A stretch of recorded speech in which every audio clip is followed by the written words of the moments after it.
Gnosia is a 2019 werewolf-styled visual novel that was released for the best-selling generation-defying console, PlayStation Vita in Japan, and would get a worldwide port to Switch in 2021, and then ported to all consoles plus PC. It sees you take part in a space version of Werewolf where you need to cooperate with 15 refugees to find the Gnosia that have snuck on board and eliminate them before they can erase you.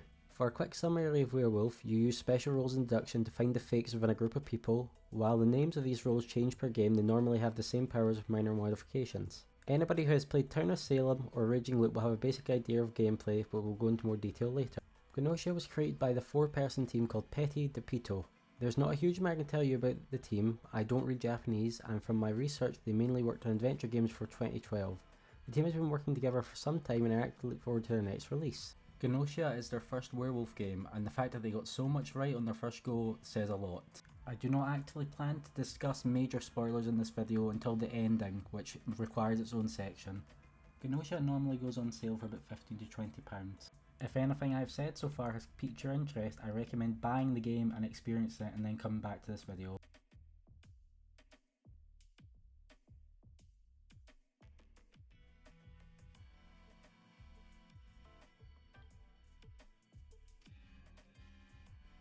You start the game by creating your character. You can choose your name, sex, abilities and your colour. The only thing of note is that your sex determines which romantic events you can see in a playthrough. If you're at all interested, we go by nuclear options here: boy to girl, girl to boy. Non-binary is an option here, but you get no romantic events, which is a shame as you missed best person and Ragio. But let's move on from character creation. Hitting start causes this to happen.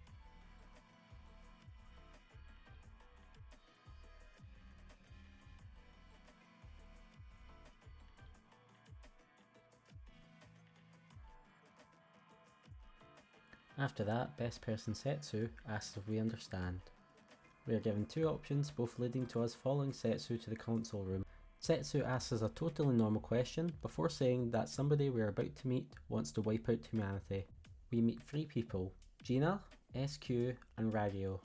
Ragio, being Ragio, tries to get us lynched immediately. Luckily, being scum of the earth doesn't work in Ragio's favour. We get our first vote. At the end of every discussion period, all living characters vote for a person to go into cold sleep. We get a visit from SQ that night where she wants to have fun, which means play Uno, as this is a 12+ game YouTube. The ship's AI Levi kindly tells SQ we don't have Uno and makes her leave. During the night, the ship warps to the next location. Bad news, however, is that during the warp, Gina vanishes. The next voting section, we are given the deciding vote: SQ or Setsu. Normally I vote SQ, so this time I vote Setsu. Before Setsu gets frozen, they pull us aside, say some words, and has this cube called the Silver Key go inside our body. We are promptly killed by SQ as she is Gnosia. But luckily, the game shows its gimmick now as we move on to Loop 2. If the player dies, a new loop starts where the Gnosia are different and the participants change. Loop 2 introduces us to roles. Roles give characters special abilities that can be used to shake up the discussion. There are 8 roles in Gnosia that the game drip feeds to you over the tutorial. We will go into more depth during the gameplay discussion. We are introduced to new characters and get to grips with gameplay during the next few loops, until Yuriko appears. Up till now we have been exempt from being voted for, and no one has suspected us since the first loop. Yuriko removes our plot armour and we can now be targeted by others and erased. Yuriko is by far the most interesting character currently, as she seems to know what is happening and can alter the fabric of the universe to remove our protection. Taking advantage of our new vulnerability, the game throws a curveball in Loop 8. We are now Gnosia with Ragio. It's now our mission to eliminate humanity. At night time we see how Gnosia are able to erase people. Time freezes and we are able to wander to our human sleeping chambers. And with one touch, like a bubble popping, we reawaken our chambers and they disappear. Loop 11 is one of my favourite loops, as we start with Setsu this time and they tell us what is going on. They tell us what the Silver Key can do before a loop starts, and that they also don't know the cause of looping. We also learn that Setsu's looping happens in a different order from us. Setsu is on loop 160 compared to our measly 11. The tutorial softly ends on loop 13 as we are introduced to the final participants and we can now collect skills and events to progress the game. I would say the complete end of the tutorial is loop 16 as we are introduced to our final role, but the loop is an outlier due to plot reasons. The beginning of Gnosia is told as well as it can. It's having the full double duty of introducing rules gradually and building the intrigue of why we are in a time loop. They supplement the setup by introducing characters and showing us some of their unique traits and their relationships. My biggest gripe with this tutorial is playing as a male in loop 3 and having some very out of place dialogue from Stella, who is best girl and deserves better. Let's move on to gameplay, as it's going to be the thing that makes or breaks your enjoyment of the game.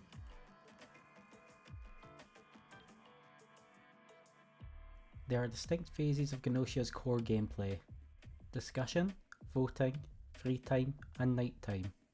Discussion is split into 5 mini conversations where characters throw suspicions at each other based off their feelings and deductions.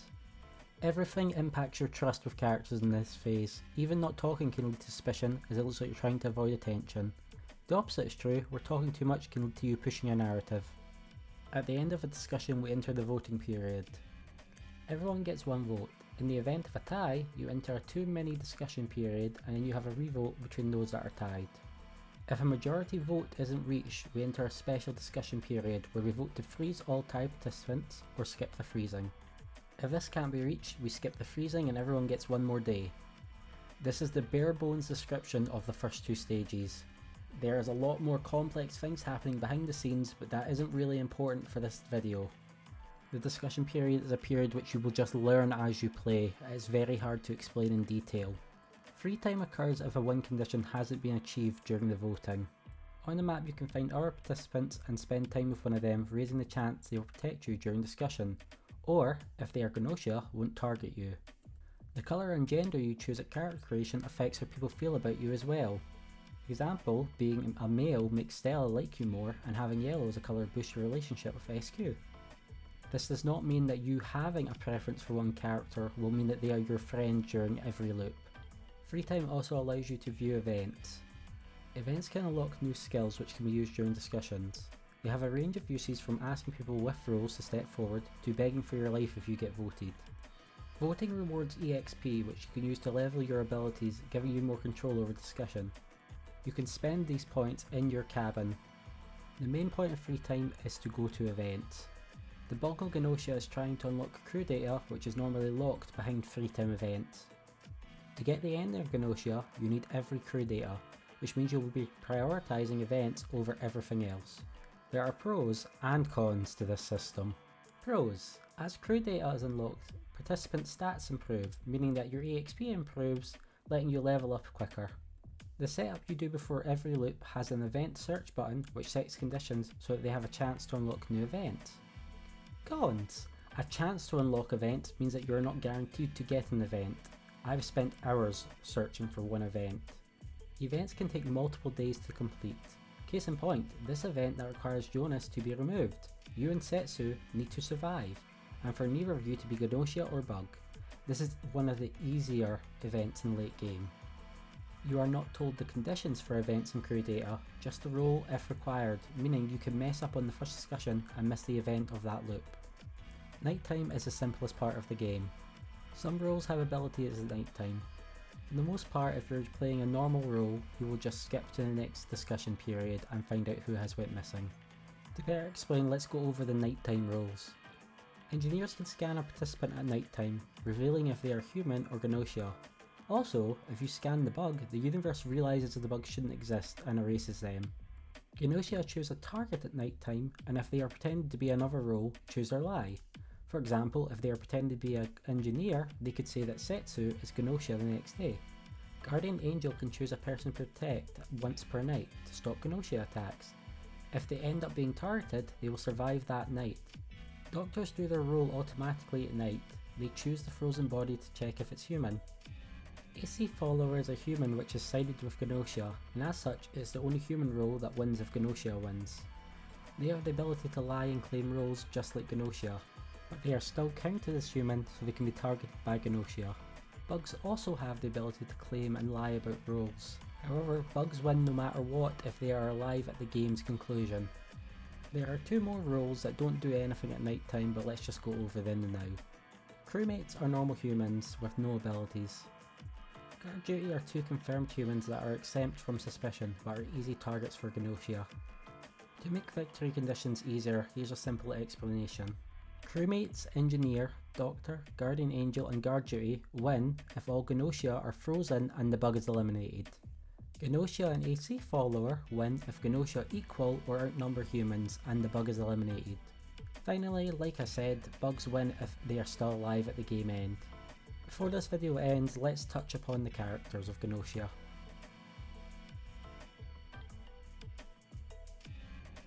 As you have seen so far, Genosha has a strange and colourful cast from all different walks of life. We'll go more into detail about these characters in a later video, but for now let's just give you the basic rundown of what you need to know. Setsu. I spoiled it earlier, but Setsu is also Lupin, but they are bar none the MVP of Genosha, as without them we would never make progress. Setsu is always on our side, even when they are planning to stab us. They are dedicated to the truth and to the player. SQ. SQ sucks, like even the game says that she sucks. She will backstab you, and all I can say is you should have seen it coming. But behind those walls is a character that makes me regret that I can't see more of this trash bag. Gina? Gina is probably the most sane of the cast due to the fact that she is not okay with any of this. But if she hates your guts, she will say what she feels and mean every word, for the good and the bad. Ragyo. Ragyo is an absolute asshole. They are a smart asshole though, which means that they are essential to survive this game. A friendless loser that would rather be anywhere else than breathe the same air as the middle-aged. Stella. I love her. Stella is kind to everybody even when they are dissing her. She fights using logic and will poke holes in others' stories. Stella is someone who looks for the beauty in others and tends to overlook herself, which makes her an interesting enemy of humanity. I have no words for what this being is, but I've put Simp on the card and that's kinda all I remember about him. Chippy. Chippy likes cats. A normal dude once you get over the cat in his neck. Overall, he's a bag of flour that rides his design all the way to the bank. Comet. The life of the party. Lives for fun and can see the true you real easy. Comet may not be the brightest bulb in the box, but she is a troublemaker that exposes people the best out of everyone. Jonas. Jonas is the kind of guy who says cryptic stuff that you think is cool as a kid, but as you get older, you realise he's off his meds and shouldn't be operating machinery. Thank God, Levi drives the ship.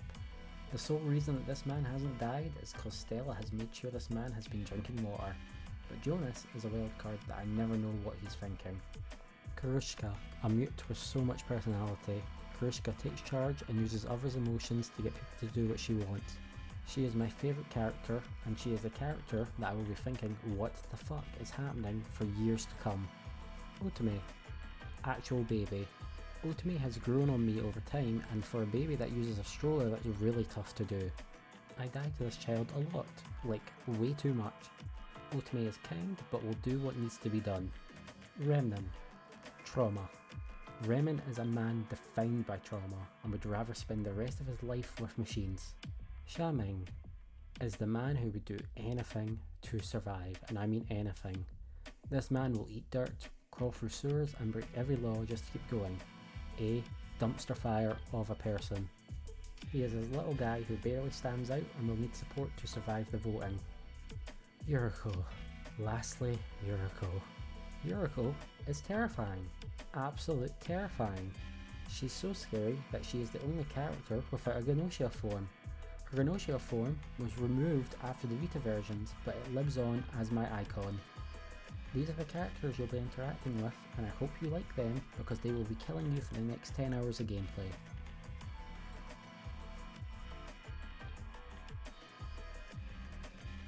The midway point of Genosha is full of revelations, which means this is the end of this video.